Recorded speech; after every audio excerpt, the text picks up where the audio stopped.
Salamu alaikum wa rahmatullah, salamu alaikum wa rahmatullahi wa barakatuhu. Wa alaikum salam wa rahmatullah. Wa alaikum salam wa rahmatullah wa barakatuh. Alhamdulillah. Donc je pense qu'aujourd'hui on est chaud. Comme je l'ai dit, c'est vraiment une discussion, c'est pas interview. Je t'ai même pas envoyé des questions à l'avance. Du coup, ça sera vraiment une discussion, ça peut partir dans tous les sens. Tu peux me poser des questions également. Ça marche. Donc Inch'Allah, c'est Aboubakar. Ou Aboubakar. Bizarrement, j'ai toujours confondu les deux. Souvent je dis les deux même. Oh, les deux c'est pareil. Aboubakar, je pense que c'est pareil. Donc, en Afrique, ici, généralement, on dit Aboubakar et au Sénégal, on dit Babakar. Babakar. Oui. Donc, on peut t'appeler Babakar. Ouais. Bon, je ne suis pas sénégalais. Ok. Ou bien Sidik même. Ouais, ça c'est bon. Généralement, les deux vont toujours de pair. Alhamdulillah, tu as un Koulibaly également. Oui. Ça aussi, on peut le signifier. Oui, oui. Et quand on parle d'Aboubakar, peut-être il y a certains qui ne le connaissent pas, mais quand on parle de Mazamir Daoud, on parle de Poétis, on parle de Hijab Day, on parle encore de Islam. Tu es le cerveau souvent qui est derrière en tant que PCO, ou bien même derrière en tant qu'organisateur, président de ces organisations-là. Donc, je veux savoir, en fait, tu cumules tous ces chapeaux-là, ça t'épuise pas par moment? C'est épuisant et on va le dire, tout travail épuise. Ouais. Mais quand on aime faire ce qu'on fait, vous voyez que l'amour diminue le poids. Ah bon? Alhamdulillah. Oui. Ça, c'est déjà une bonne chose. Ouais. Ça diminue le poids. Mais tu es organisateur, mais président même de Poétis. Bien sûr. Donc, c'est l'amour de la poésie. Déjà, mais est-ce que tu peux parler un peu de Poétis et tout? Oui, Poétis, c'est né d'une ambition, bien entendu, de jeunes gens. Et je nous en félicite. Nous avons aujourd'hui une crème de cette jeunesse-là qui est beaucoup motivée. Pour la dawa et chacun selon sa manière. Donc Poétis également, poème et texte islamique, c'est né à partir bien entendu de l'amour des jeunes qui aiment la plume, qui écrivent, que ce soit des textes, que ce soit des poèmes. Et on a dit pourquoi pas créer un forum où on pourrait bien entendu écrire tout ce qu'on veut. Et à la base c'était ça. Et écrire tout ce qu'on veut, se distraire, avoir une plateforme pour pouvoir nous exprimer et nous exercer avec l'amour de la plume qu'on avait. Voilà, au fur et à mesure, poème et texte islamique, un forum de dawa au travers de la plume, tout simplement. Donc, si je comprends bien, quelque part aussi tu es poète. Bien sûr. Excuse-moi, mais ta femme apprécie cela, je suppose. Oui, ma femme, elle aime la poésie. Ok. Il y a deux choses. Il y a les compagnons qu'on peut trouver qui sont gens de la plume, c'est-à-dire qu'ils écrivent, qui sont poétesses. Et donc, c'est deux choses en un. Par contre, on peut trouver des personnes qui ne savent pas écrire des poèmes ou des textes. Ah, mais qui savent les apprécier. Ah, ok, je vois. Et les poèmes et les textes. Donc, ma femme fait partie de ces personnes-là qui apprécient. Donc, à chaque fois qu'on lui fait des poèmes, surtout en acrostiche. Oh, ah bon? Elle aime beaucoup. Est-ce que tu as un poème bizarrement en tête? Oh, pas en tête, parce que moi, je suis pas slameur, donc j'écris. Je vois. Donc, je ne mémorise pas ce que j'écris. Mais je peux t'en fabriquer tout de suite. Il n'y a pas de souci. En tout cas, quand je serai prêt. Oui. Tu sais, quand je dis je serai prêt, je fais référence à toi. Ok, ça marche. Il n'y a pas de problème. Tu me donneras des poèmes et puis je vais me les approprier, Inch'Allah. Et également, on parlait de Mazamir Daoud. Mazamir Daoud, déjà, est-ce que tu peux expliquer en quoi ça consiste? Et puis, je ne pense pas que tu sois l'organisateur principal, mais on t'a pris un moment comme PCO. Et que vraiment, l'organisation était exceptionnelle. On avait plus de combien de personnes?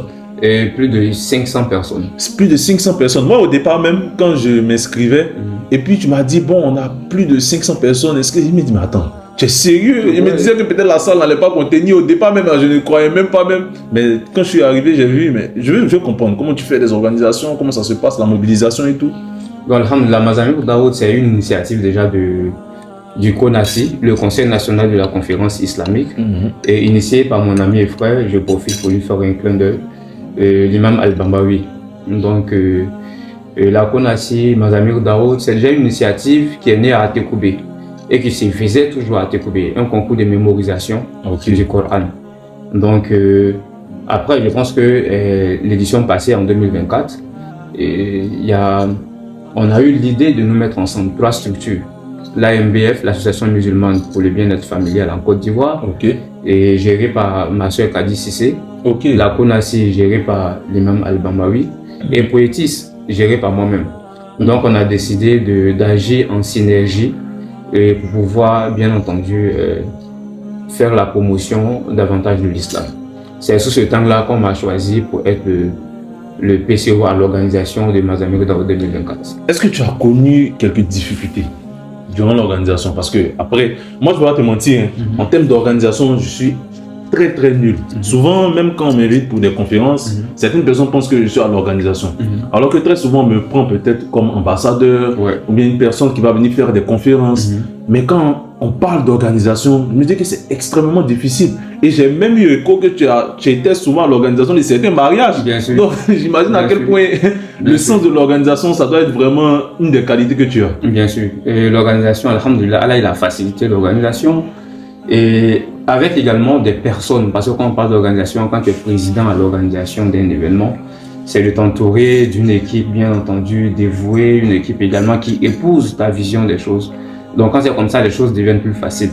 Parce que l'organisation, au-delà des apports financiers, c'est également la ressource humaine qui met en exécution la vision du président. Mais en toute honnêteté, est-ce que tu as déjà été confronté à des personnes, par exemple, qui n'étaient pas très travailleuses ou bien qui vraiment n'avaient pas peut-être la même vision que toi? Oui, j'ai rencontré des personnes qui n'étaient pas travailleuses au début, qui n'avaient pas la même vision au début. Parce que moi, je suis un peu plus perfectionniste. Et quand je suis en train de faire un travail, j'ai déjà mon plan d'action et je suis beaucoup, je relance beaucoup. Donc quand tu es responsable d'une commission dans mon organisation, tu as du pain sur la place. Même quand tu n'es pas une personne travailleuse, pour finir, tu vas travailler. Parce que moi, je te donne des timings et puis à chaque fois, moi, je suis là pour voir où tu en es. Ah ouais, ça c'est assez intéressant. Et je pense qu'au niveau de Mazamir Daoud, généralement avec les concours, c'est des hafiz que vous prenez. Oui, c'est des hafiz que vous prenez. Et puis c'est en fonction de certaines structures. Ces structures-là sont désireuses de participer à ça. Comment vous convainquez ces structures-là? Bon, pour l'organisation de Mazamir Daoud 2024, on a fait une innovation. Déjà, comment j'ai pris l'affaire, j'ai voulu déjà changer de cadre. Parce qu'habituellement, Mazamir Daoud, ça se faisait que dans la commune d'Atekoubé. Ok. Et donc, je me suis entretenu avec les initiateurs pour leur demander si ça gênait qu'on sorte de la commune d'Atekoubé. Quand ils m'ont dit que ça ne gênait pas, et j'ai dit, bon, moi, je veux que on organise un concours de mémorisation du Coran dans une salle de cinéma. Et ça, c'était du jamais vu. Moi, j'imaginais le Coran qui nous invite dans une salle de cinéma. Donc, c'était exceptionnel. Et on a nourri ensemble l'idée, alhamdulillah, Allah il a facilité. Donc, on est sorti déjà de la commune d'Atekoubé, on a fait dans une salle de cinéma. Mais l'extraordinaire également, c'est que Mazamir Daoud, habituellement, c'était des personnes, des individus qui venaient s'inscrire pour participer au concours. Et l'innovation que nous avons apportée lorsque j'ai pris l'affaire, c'était que le concours se fasse entre les centres de mémorisation du Coran. Donc, que ce ne soit plus des individus qui viennent s'inscrire, mais que ce soit des centres qui viennent inscrire un candidat. Donc, l'objet déjà, c'était de faire connaître les centres de mémorisation du Coran qui existent à Abidjan, parce qu'il y a pas mal de centres de mémorisation du Coran, mais que nous ignorons. Donc, l'objectif également, c'était de présenter ces centres de mémorisation du Coran et également mettre en valeur le travail qu'ils sont en train de faire. Et puis je vois que ça crée quand même de l'engouement parce que certaines personnes viennent avec quelque part leurs supporters. Tout à fait. Et aussi, puisqu'on parle de Mazamir Daoud, et puis tu as parlé même d'innovation. Bien sûr. Et on sait à quel point souvent certaines personnes sont réticentes quand ils entendent innovation, que ce soit religieuse ou même technologique, automatiquement on a certaines réticences. Est-ce que tu as connu des difficultés en ce sens-là? C'est-à-dire des personnes qui sont venues te voir, te dire que non, c'est pas comme ça que ça doit être organisé, que pour eux, c'est pas comme ça l'islam doit être présenté, parce que bon, après on est dans une salle climatisée, une salle de cinéma qui plus est, peut-être après les gens vont se dire, bon, est-ce qu'on va pas partir regarder un film là-bas après? D'accord. Oui, en termes de difficultés, moi je pense que c'était déjà dès le début, lorsque je me suis entretenu avec la CONACI, les membres de la CONACI, et qu'on a décliné notre volonté de pouvoir organiser ça dans une salle de cinéma, en l'occurrence la salle Majestic Cosmos de Yopougon. Mais la difficulté résidait, il y a deux questions qui sont revenues. Quelqu'un m'a dit, et président, si on sort de la commune d'Atekoubé, est-ce que les gens vont répondre à l'appel? Ça, c'était la première question. La deuxième question qui s'est posée également, c'était un problème financier. Voilà, parce que si on demande à ce qu'on va organiser Mazamir Daoud à Cosmos, c'est un coût. La salle, il faut louer la salle. Alors que généralement, les événements islamiques, que nous organisons gratuitement à l'attention de la communauté, le financement, c'est très, très difficile. Wow. C'est très difficile. Donc, ces personnes étaient réticentes à ce sujet.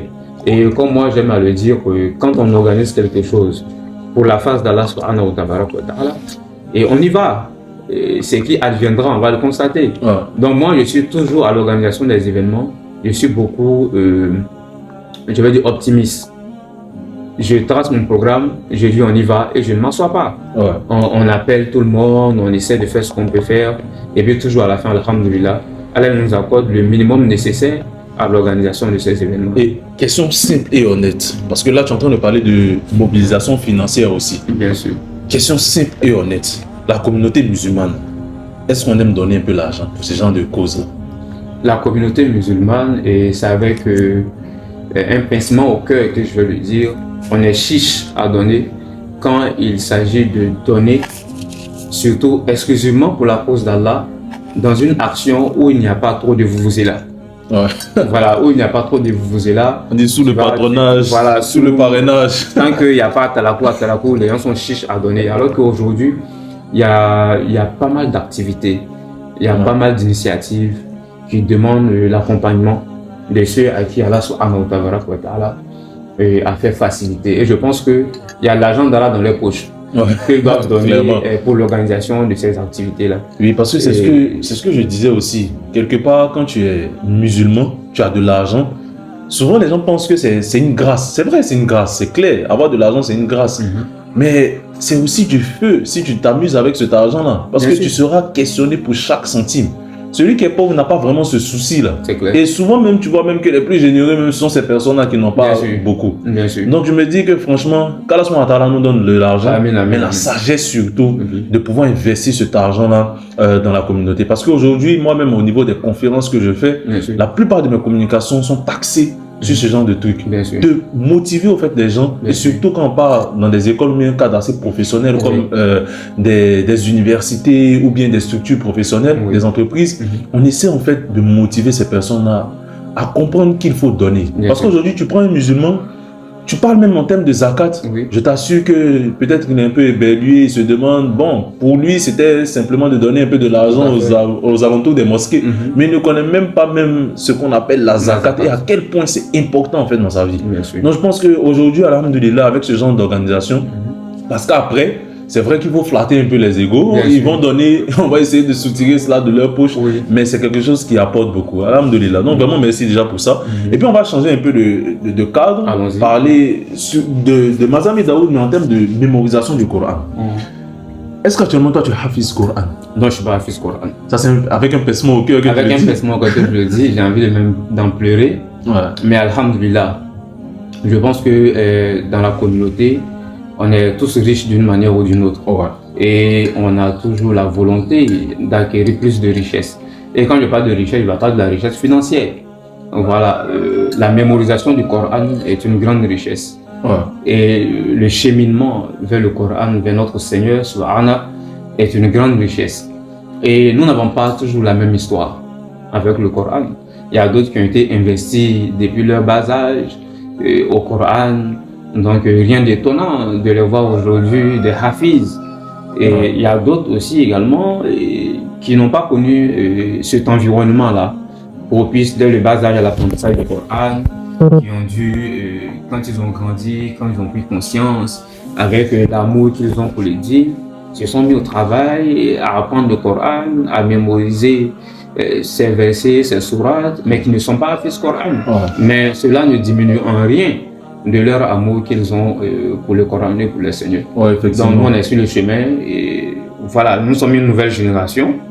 Voilà, tu en fais partie et il y a pas mal. Mais une chose est sûre, par la grâce d'Allah, nos enfants seront des Hafiz Coran. Inch'Allah, Inch'Allah. Parce que je me rappelle, au sorti de Mazami Daoud, on en parlait, on se disait que c'est vrai, aujourd'hui, on n'est peut-être pas Hafiz. Peut-être ça sera super difficile même d'être Hafiz, même si je pense qu'il y a toujours de l'espoir. Il y a toujours de l'espoir. Il y a une discussion que j'ai eue avec Moussa qui me parlait de ça. Moussa Yoka, exactement, que je salue. Je pense que présentement, peut-être, il est au Congo-Brazzaville. Et aussi, on envoie nos prières pour ce pays-là qui connaît aujourd'hui des difficultés.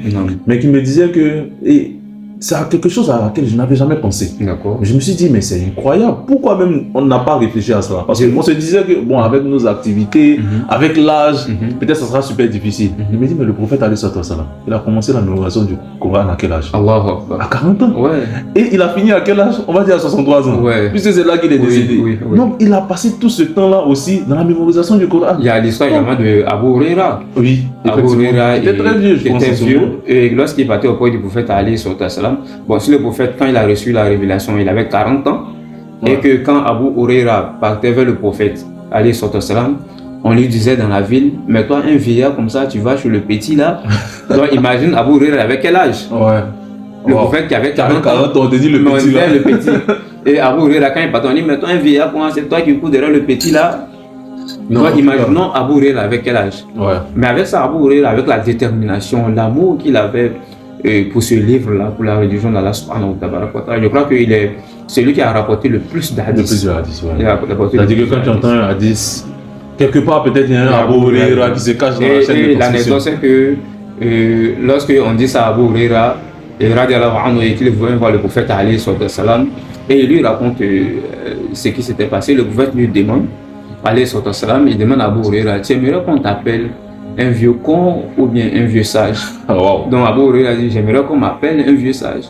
Donc ça a motivé Abu Huraira de continuer à venir apprendre la religion auprès du prophète. Et ça aussi, ça nous montre, il y a une histoire derrière. Je me dis qu'aujourd'hui on peut partir sur des personnes, vers des personnes beaucoup moins âgées que nous pour chercher la connaissance. Bien sûr. Et ça c'est dommage, parce qu'on associe souvent sagesse avec âge. Alors que je vous assure que souvent, il n'y a même pas de parallèle à faire. La difficulté aussi aujourd'hui, c'est que les gens regardent l'apparence pour t'appeler oustaz. Ouais. Tu as une barbe, voilà. Tu as un point noir. Moi, il y a pas mal de personnes qui m'ont demandé Abou Bakr, est-ce que tu as déjà mémorisé le Coran? Et quand j'ai dit à la personne que je n'ai pas mémorisé le Coran, la personne ne croit pas. Ouais. Il dit, mais pourquoi? La personne dit non. Et tu illustres à chaque fois tes textes, tes poèmes avec un verset coranique, donc tu as une connaissance du Coran. Il dit, oui, la connaissance du Coran, ça c'est une autre chose. Ouais. Mais la mémorisation du Coran, ça c'est une autre. Effectivement. Donc je n'ai pas mémorisé le Coran. Ouais. Donc ces personnes ne croient pas. C'est pour dire que les gens ont tendance aujourd'hui à lier l'apparence islamique. Parce que l'apparence, nous sommes appelés à avoir cette apparence-là. Ouais. Voilà. Oui. Maintenant, après, accepter que les gens ne soient pas des oustaz. Ouais. Comme quand on nous voit, on nous dit des oustaz, on nous pose des questions de jurisprudence. Quand tu dis non, je ne suis pas oustaz, tu ne veux pas répondre. Les gens pensent que tu en fais trop, tu te prends. On prend ce qu'on dit. L'habit ne fait pas le moine. Justement. Mais aujourd'hui, c'est une personne, parce que tu t'es mis en boubou, parce que j'avais vu une vidéo comme ça, où je crois que c'était un mariage qui était célébré, un mariage entre chrétiens et musulmans, ça faisait un peu de polémique, on va pas dire les noms ici. Et puis il y avait une personne qui était en boubou, en fait, qui était à l'église. Et les gens commençaient à dire, ah vraiment l'imam, quand on lui donne de l'argent, ils disent, mais attends, qui vous a dit c'est un imam? Juste parce qu'il est en boubou, voilà, automatiquement compliqué c'est un imam. Et ça vraiment c'est dommage, parce qu'on te colle des étiquettes. Après ce sont des étiquettes, je me dis, si vraiment tu reflètes cela, c'est toujours une bonne chose. Parce que quand on te voit, on pense que tu es un bon musulman, c'est toujours une bonne chose. Parce que le prophète alayhi salam, il faisait aussi attention à son apparence. C'est vraiment quelque chose de super important. Mais pour rebondir aussi sur le fait de, même si on n'arrive pas, on peut nourrir une intention. Déjà nourrir une intention, pourquoi pas un jour, même si c'est un seul verset qu'on apprend par jour, peut-être on va devenir hafiz, Inch'Allah. Même si ça va requérir beaucoup d'efforts. Mais un des points aussi, c'est que le fait même d'avoir un enfant hafiz, c'est quelque chose de super bon. Parce qu'il y a deux hadiths. Il y a un hadith qui montre les mérites du fait d'être hafiz. Donc, il y a mon mentor, bon, il est beaucoup caché, il va pas peut-être aimer que je dise son nom à la caméra, mais on va faire l'effort quand même de dire son nom parce que c'est quelqu'un qui m'a apporté beaucoup spirituellement. Diabaté Pousseni qui racontait en fait cette métaphore-là.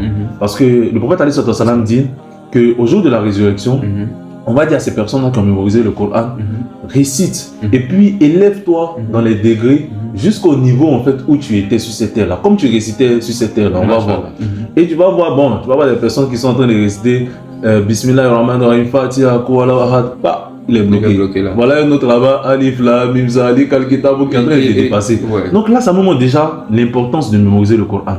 Mais il y a un autre hadith que souvent certaines personnes oublient, qui montre aussi que le fait d'avoir un enfant qui sera hafiz sera bon. Parce que le prophète sallam dit que ces enfants-là qui seront hafiz, qui vont mémoriser le Coran et qui ont pratiqué, parce que ça c'est important, il a précisé qu'ils ont pratiqué le Coran, ils auront leurs parents auréolés, qui auront des couronnes de lumière le jour du jugement. Donc je pense que même si on n'est pas hafiz, on peut aujourd'hui faire cet effort-là d'avoir notre enfant qui sera hafiz. Et puis, là, à la caméra, j'espère qu'on ne va pas couper cette partie, mais on va en parler un peu. Parce qu'il y a quelque chose qui m'a beaucoup marqué. Parce que moi, quand je discute, je prête attention vraiment aux détails. Et puis, quand on discutait, je trouve que c'est incroyable. Parce que tu me disais, ta plus grande fille, je pense, mémorise le Coran à un point où, aujourd'hui, c'est-à-dire que toi, tu as le Coran en main, et puis elle est récite, ou toi, tu récites, et puis c'est elle qui te corrige. Non, mais c'est incroyable. Et là, c'était ça. J'étais en train de lire le Coran, ma révision habituelle. Et ma fille, à chaque fois, et ça c'est une grâce d'Allah subhanahu wa ta'ala, elle aime le Coran. Elle aime le Coran, peut-être parce que ça également, c'est, je peux le dire, quand sa maman était enceinte, elle n'écoutait que le Coran. Vraiment, mon épouse, quand elle est enceinte, et moi, j'ai lui dit ça à mon épouse. J'ai dit, c'est une grâce de la part d'Allah subhanahu wa ta'ala de faire en sorte qu'au moment où la femme elle est en état de grossesse, en même temps elle est en état de prière, elle pouvait faire autrement. Donc c'est un moment où la femme doit être beaucoup spirituelle.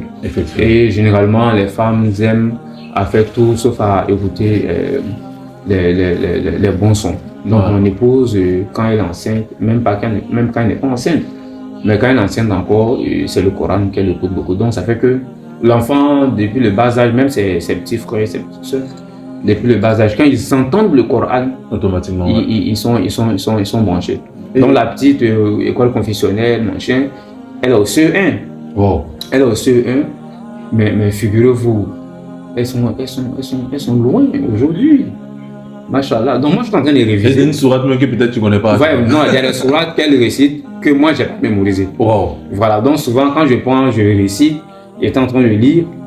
Elle est venue, elle était là, en train de caresser ma tête. J'ai fini, j'ai coché une partie là. Elle m'a dit, mais papa, c'est pas ça.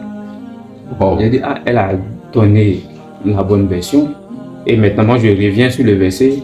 J'ai dit, excuse-moi, et puis je passe. Donc, à chaque fois, quand je lis le Coran, ma fille, elle est là.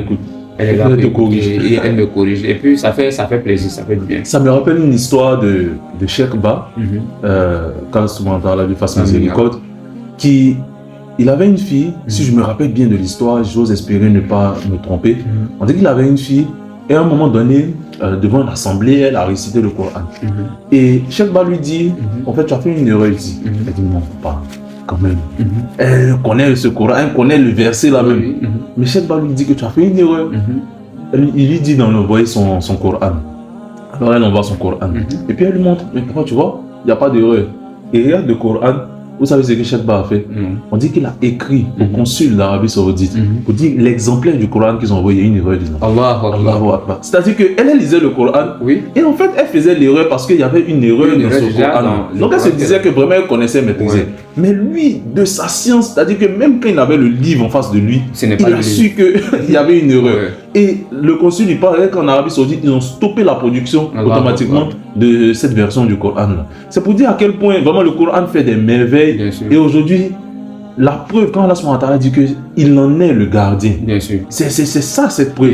Parce qu'il y a cette métaphore-là dont un ami parlait, ou bien même on entend ça beaucoup souvent dans les prêches. Si aujourd'hui tous les livres sur cette terre étaient amenés à disparaître, on pense, soyons fous, on imagine peut-être une météorite, on ne le souhaite pas, mais tous les livres sont amenés à disparaître. Le Coran sera rétabli le même jour même. Le même jour. Parce qu'il y a tellement de hafiz et on ne va même pas risquer qu'une seule lettre du Coran puisse s'évaporer. Parce que forcément, il y a certains qui vont se rattraper. Non, mais c'est quand même incroyable, c'est exceptionnel. Et maintenant, j'ai envie de parler un peu de notre rencontre. Parce que ça aussi, c'est un truc qui m'a beaucoup marqué. Il y a beaucoup en fait, bon, c'est pas pour me lancer des fleurs que je le dis, qui peut-être vont essayer de m'approcher, avoir cette amitié avec moi. Certainement parce qu'ils voient ce qu'on fait sur les réseaux sociaux, ce qui, on espère, reflètera vraiment notre fort intérieur. Ça, c'est quelque chose de super important. Mais je n'accorde pas vraiment de priorité à ce genre de trucs. Pour moi, me rapprocher d'une personne, c'est en fonction de ce qu'elle fait, en fonction de ce qu'elle est. Et c'est pourquoi moi aujourd'hui, je te considère vraiment comme plus qu'un ami, on va dire un frère. Parce que c'est passé naturellement. Et j'ai vu en fait l'effort que tu as eu à faire sur les réseaux sociaux. Je pense que la première rencontre physique, c'était à Radio Al-Bayan. Oui, Radio Al-Bayan. Sinon, bon, après, c'était seulement sur les réseaux sociaux. Donc déjà, bon, on fait un coucou aussi à Yacoub Koné, parce qu'on va débuter, Inch'Allah. Peut-être on a déjà débuté même, parce que ça, c'est des pré-enregistrements. Tribune Jeune. Donc, on vous invite également à suivre ces émissions-là. Et donc, en termes de préparation aussi spirituelle, parce que moi, je suis quelqu'un vraiment, je suis beaucoup rattaché au fait au développement personnel. Bien sûr. Donc, en termes, toi, par exemple, de ta journée, qu'est-ce que tu fais? Par exemple, si tu as des routines spirituelles que tu fais, est-ce que tu peux nous les dire? Et puis, on ose espérer que ça motive beaucoup de personnes. Oui, les routines que moi j'ai dans mon quotidien, c'est le zikr d'Allah subhanahu wa ta'ala. Et dans le zikr d'Allah, il y a quelque chose qui est existentiel pour moi et qui est très, très important, quelles que soient nos occupations. Tu sais qu'à Abidjan, ici, il n'y a pas de temps, comme on aime le dire. Quand tu quittes la mosquée, tu rapidement, tu t'habilles pour aller au taf. Donc, il y a une chose à laquelle je tiens le plus. Et pour ceux qui me suivent, la mosquée au travail, où j'office en tant qu'imam, je ne cesse de les dire. Après la prière de Zohr, on a le Kitab Riyad as-Solihin. Voilà, quand on lit après la prière de Zohr au travail, la mosquée qui est là-bas. Donc, je leur dis à chaque fois, allez-y télécharger l'application et l'invocation quotidienne. Les invocations quotidiennes, le prophète alayhi salam, il faisait cela matin et soir et il ne manquait pas de le faire. Donc ça c'est la base. Il faut faire les invocations du matin et faire ces invocations du soir, quelles que soient tes occupations. Et moi, je tire la force de cela en l'histoire de Nabi Yunus alayhi salam. Ayoub, oui. Non, Yunus. Ok. L'homme poisson. Voilà, Yunus alayhi salam. Voyez-vous, lorsque notre Seigneur de la Fioula, il raconte l'histoire de Yunus, lorsque Yunus a désobéi à son Seigneur tel que nous le connaissons, et qu'il s'est retrouvé dans le ventre du poisson. Et lorsqu'il a appelé son Seigneur, qui est notre Seigneur Subhana, et Allah Subhanahu wa ta'ala, quand il répond à l'appel de Nabi Yunus alayhi salam, il dit s'il n'avait pas été de ceux qui invoquaient Allah matin et soir, il allait demeurer dans le ventre du poisson jusqu'au jour de la résurrection. Donc ça montre l'importance des invocations du matin et du soir. Et ça, c'est un grand secret. Et ce que je me dis, c'est que souvent on n'analyse pas les versets. Mais ici, il y a certaines personnes qui pensent que c'est seulement l'invocation de Yunus. En fait, souvent on n'analyse pas. Mais Allah subhanahu wa ta'ala n'a pas répondu, on va dire, au moment où Youssouf n'a pas répondu parce que Yunus alayhi salam a dit la ilaha illa anta subhanaka in kuntu minaz zalimin.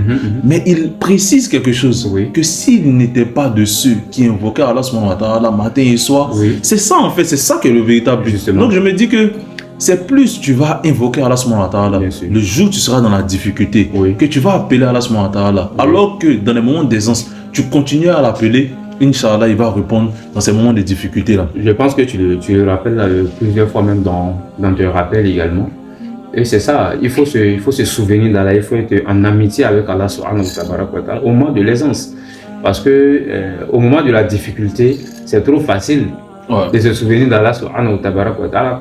Et Allah, il donne, il fait allusion à cela lorsqu'il nous mentionne les gens qui étaient en mer. Et l'être humain, lorsqu'il est en mer et qu'il a des difficultés, en ce moment-là, il se ramène vers Allah, il se tourne exclusivement vers Allah subhanahu wa ta'ala. Mais lorsque Allah il délivre la personne de cette situation-là et qu'elle se trouve en sécurité sur la terre ferme, dans le moment d'aisance, elle commence à donner des associés à Allah subhanahu wa ta'ala. Elle commence à trouver d'autres personnes qui lui font des faveurs en dehors d'Allah subhanahu wa ta'ala.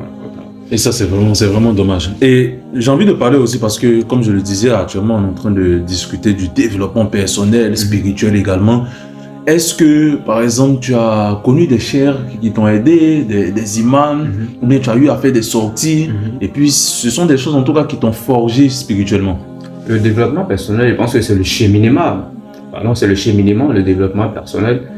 Et je pense que l'islam même s'inscrit dans ce cheminement personnel, le développement personnel, pardon. Et je réponds à cette partie-là peut-être. Le développement personnel, même, je pense que c'est le cheminement. L'islam nous enseigne le développement personnel. Parce que quand on parle de développement personnel, les gens ils ont tendance à dissocier le développement personnel du développement spirituel. Ouais. Alors que le développement spirituel aboutit au développement personnel. Ouais. C'est en ce sens-là que le prophète dit à alayhi salatu wassalam que lui, il n'a été envoyé que pour parachever le bon comportement. Ouais. Donc, dans le cheminement spirituel, nous sommes dans le développement personnel. Donc, ce sont les choses à ne pas dissocier. Et également, à la compagnie de bons amis nous aide dans le développement personnel. Quelqu'un qui te suit à chaque fois au travers de tes rappels, parce que tes rappels sont plus sur la réforme de soi. Et c'est ça le développement personnel. Exactement. Et moi, la plupart des tests que je fais, c'est le changement, la réforme des mots de la société, de nos comportements. L'appel à la clairvoyance et l'appel à considérer ce que nous sommes dans ce que nous sommes réellement. Considérer ce que nous sommes dans ce que nous sommes réellement. Et nous ne sommes rien d'autre que ce qu'est notre âme. Et c'est ça, que le développement personnel. Ouais, ça c'est très bien dit. Et aussi, est-ce que par exemple tu as une histoire à nous raconter d'un de tes imams ou bien d'une personne qui vraiment t'a marqué dans ton cheminement? Parce que je me dis aussi qu'il est important de se référer aux gens. Bien sûr. Parce que le prophète alayhi salam, avec les sahaba, c'était lui leur référent. Donc ils partaient vers lui pour avoir peut-être certains secrets, on va dire, islamiques dans leur cheminement. Même le prophète alayhi salam, on nous dit que son maître en quelque sorte c'était Allah subhanahu wa ta'ala, mais à travers aussi l'ange Jibril alayhi salam, à qui il partait souvent demander certaines sciences. Donc toi de ton niveau, si par exemple il y a peut-être une personne qui pour toi est comme un coach qui t'a appris vraiment beaucoup de choses. S'il y a une personne singulière, non. Pas de personne singulière. Et c'est dommage aujourd'hui, la plupart, je vais dire la plupart des prêches que nous avons ne sont pas sur la réforme de l'individu. Mais c'est sur le rappel de tout ce qui est règle. D'accord? Donc c'est compliqué aujourd'hui. Mais alhamdoulilah, aujourd'hui, comme je l'ai dit, et moi ma référence a toujours été le prophète lui-même alayhi salam, et dans l'histoire des compagnons. C'est pourquoi j'aime beaucoup lire l'histoire des compagnons. Dans l'histoire des compagnons, nous avons des jeunes qui ont été exemplaires et qui étaient autour du prophète alayhi salam. Lire leur histoire, écouter leur histoire, également dans la bouche des imams, ça nous remotive à vouloir faire comme ces jeunes-là. Ça nous donne la volonté, on va dire à peu près, qu'ils avaient à vouloir continuer. Je pense que c'est tout ça qui nous motive. Et également, dans tout ce que le prophète alayhi salam nous a enseigné, et que moi je vais appeler les hadiths du développement personnel. Il y en a pas mal. Effectivement. Effectivement. Bon, je pense qu'on va s'arrêter là. Ça fait déjà environ 30 minutes qu'on discute, mais on va terminer par ce que j'appelle une liste de questions fun. Donc je vais te poser des questions, tu n'es pas obligé de développer, sauf si par exemple je te demande de développer pour voir un peu à quoi ça fait référence. Donc on commence directement. Est-ce que tu peux nous décrire une situation, comme on a l'habitude de dire en Côte d'Ivoire, une situation soyée que tu as vécue? Une situation soyée. Bon, est-ce qu'elle est vraiment soyée? La situation que j'ai vécue, qui serait pour moi soyée, c'est que j'étais tout petit et ma mère, elle avait perdu, je ne sais plus, peut-être c'était une chaîne ou bien je ne sais plus quoi, au juste, et elle était en train de chercher. Et bon, ce jour-là, c'était moi. Je pense que j'étais son seul enfant en ce moment. Et elle avait me demandé, ah, tu n'as pas vu telle chose? J'ai dit non, que je n'avais pas vu. Donc ma mère avait cherché dans toute la pièce, elle n'avait pas retrouvé. Je me dis, mais qui a pris la chaîne? Supposant que c'était une chaîne, parce que je ne sais plus c'était quoi. Moi je dis, c'était pas moi. Elle dit, ah, mais c'est pas toi, c'est qui? J'ai fouillé partout, je n'ai pas retrouvé ma chaîne. Ah, mais peut-être que c'est perdu quelque part, en tout cas, c'est pas moi. Donc maman, elle s'est mise à me frapper. Elle dit, tant que tu n'as pas dit que c'est toi là, je ne vais pas te laisser. Donc elle a commencé à me frapper, m'a frappé. Il dit, c'est pas moi. C'était vraiment toi? C'est pas moi. Elle m'a frappé. Elle dit, si c'est pas toi, c'est qui? C'est où? Je n'aime pas les enfants qui mentent. Je dis, mais moi, c'est pas moi, elle m'a frappé. Elle dit, tant que tu dis pas que c'est toi, je te laisse pas. Donc, il y a eu le malheur de dire, ah bon, c'est moi. Eh, non, mais c'est là même, là, elle a commencé à me bouter. Parce que c'est dit que tu viens d'avouer, au fait. Alors que c'était même pas moi. Donc elle a commencé à me bouter. Oui, mais tu as dit si, elle dit c'est moi, tu as mis les signes. Elle dit mais c'est toi qui as pris ta mission. Il dit c'est pas moi. Depuis ce jour-là, moi je dis, c'est que moi il n'est pas fait. Si tu veux m'égorger, je ne vais pas dire que c'est moi. Non, je vais dire oui, c'est pas moi. Deuxième question. Est-ce que tu es beaucoup sportif? Est-ce que tu as un sport préféré? Oui. C'est lequel? Mon sport préféré c'est le foot. Pas en termes de regarder les joueurs, non. Tu pratiques même le sport? Oui, le foot. Okay. Le foot, bon, on a eu 2 éditions avec toi. Oui, effectivement. Que j'ai gagné, il faut préciser. Ouais, bon, que tu as gagné. Mais il ne faut pas dire faire. Donc, regardez ça comme ça. Donc, il y a le foot. Mais avant, c'était plus handball. Ok. Handball, mais il n'y a pas trop d'occasion de jouer handball. Donc, c'est le foot qui est pratiquement là. Tu peux nous dire le plus grand succès dont tu es fier? Le plus grand succès dont je suis fier, c'est de m'être marié et fonder une famille à l'âge que j'avais voulu, que j'avais demandé à Allah. Ça, c'est une fierté pour moi. Et je l'ai donné comme exemple à mes petits frères de sang et également à mes jeunes frères qui m'ont pris comme référence. Et je leur ai dit, mariez-vous tant que vous avez la capacité et soyez de bons époux. C'est très important. Et quel est ton plus grand regret? Peut-être une chose que tu aimerais faire, changer, que peut-être actuellement tu n'as pas les capacités ou bien même, franchement, c'est ton plus grand regret dans ton cheminement. Mon plus grand regret, c'est que je ne parle pas l'arabe. C'est que je n'ai pas mémorisé le Coran. Bien partagé. Voilà, que je n'ai pas mémorisé le Coran. Après ça, le reste, je suis en train de m'évertuer, d'exercer et de me faire entourer par des personnes qui peuvent réaliser ce rêve-là, trouver une communauté de jeunes et déterminés, investis dans la réforme de la société en Côte d'Ivoire. Et je pense que nous sommes sur le chemin. Inch'Allah. Inch'Allah. Prochaine question, est-ce que tu sais préparer? Et si oui, quel plat? Oui, je sais cuisiner. Je faisais des sorties quand j'avais encore le temps avec les frères de la Dawa. Donc quand on partait, je me mettais souvent une fois à préparer. J'aimais beaucoup préparer sauce arachide.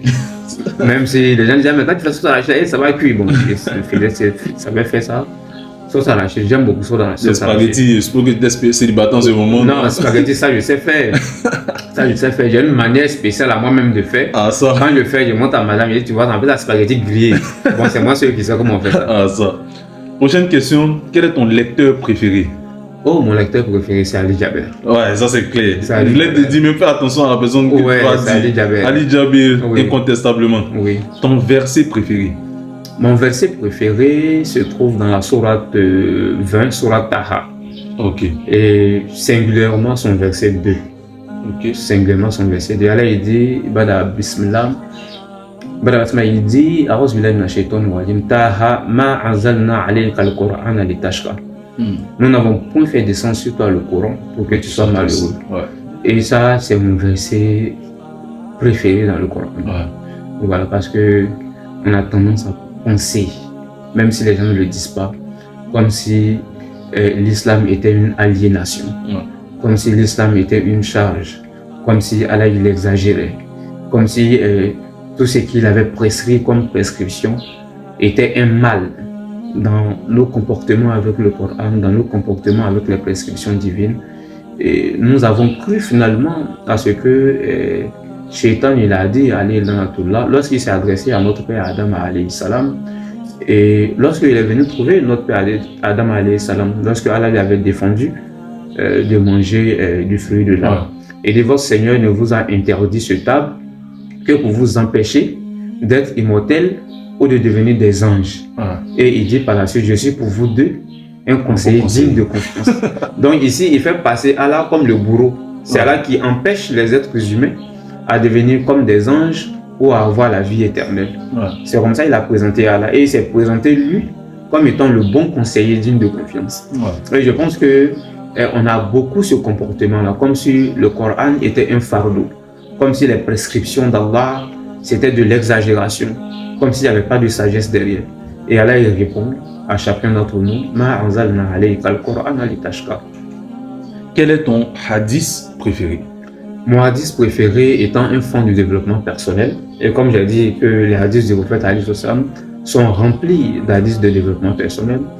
il a dit, alayhi salatu wassalam, il dit, le croyant qui a la foi la plus parfaite est celui qui a un bon comportement. Et le meilleur d'entre vous, c'est-à-dire le meilleur de ceux qui ont un bon comportement, sont ceux qui sont meilleurs avec leurs épouses. Parce que c'est prétentieux, celui qui n'a pas un bon comportement avec son voisin le plus proche, qui est son voisin le plus proche, le plus permanent, qui est son épouse. S'il n'a pas un bon comportement là-bas, il reste prétentieux. Clairement. Quand il a un bon comportement dehors. Clairement.